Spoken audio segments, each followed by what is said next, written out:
police and Mesa Fire. A discharged patient took that ambulance from Banner Desert this afternoon. And officials say there are attempted thefts that didn't even make the news. This is happening more and more now, and it's happening in different ways. The apparatus are being stolen from hospitals. They're being attempted to be stolen from the scenes of accidents. It's been fire trucks. It's been ambulances. It's been everything. Captain PJ Dean with the United Phoenix Firefighters Association says these thefts have multiple negative impacts.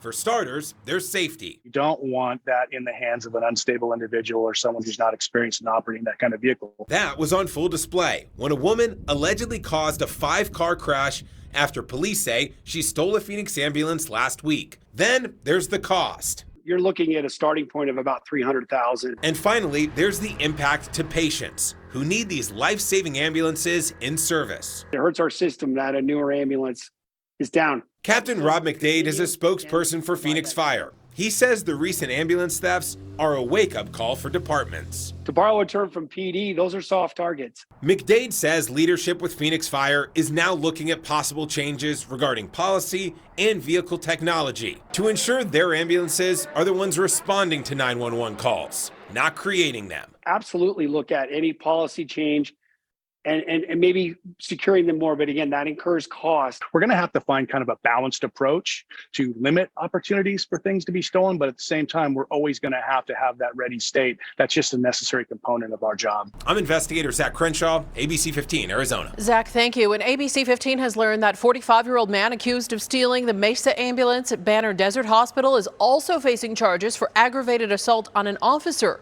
Gila River PD says before the ambulance tires were punctured, he drove at an officer who had to swerve off the road. Do you have a story idea for our ABC 15 investigators? We invite you to email us at investigators@abc15.com or call that number on your screen. We're less than a month away from the special election in Tempe. Voters will decide if they want a new entertainment district built that would be home to the Arizona Coyotes.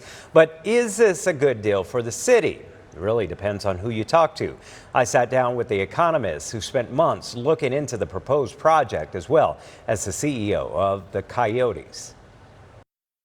A new report just released by the Grand Canyon Institute found the proposed Tempe Entertainment District would be a net drain and not a net gain. You're thinking about new people coming into Tempe, being pulled into Tempe to spend money, and that's based on the arena and the music venue. So we looked at those entities, and we estimated that about 9 in 10 people who came in would be new to Tempe, and they'd be spending money in Tempe.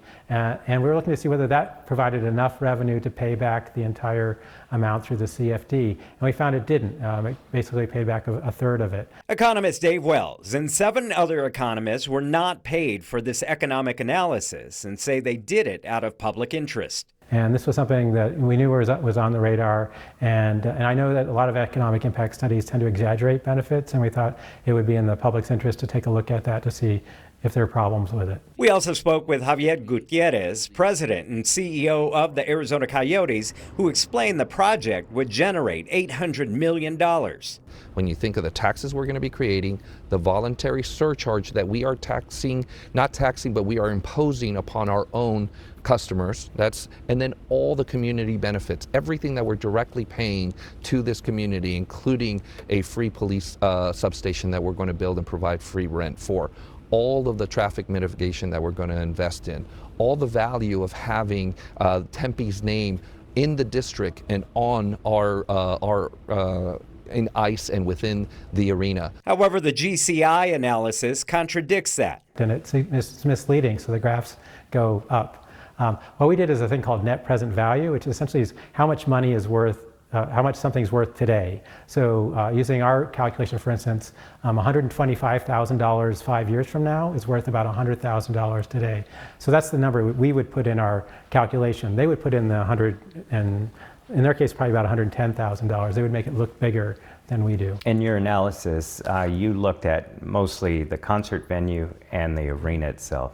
Why not look at the entire project as a whole? So a lot of that, like when you build a hotel, people don't come to Tempe because somebody built a hotel. So it requires some kind of a demand, some kind of a pull that brings people in. The Coyotes responded to the report, saying GCI report ignores the economic and financial benefits of the entire district, in particular the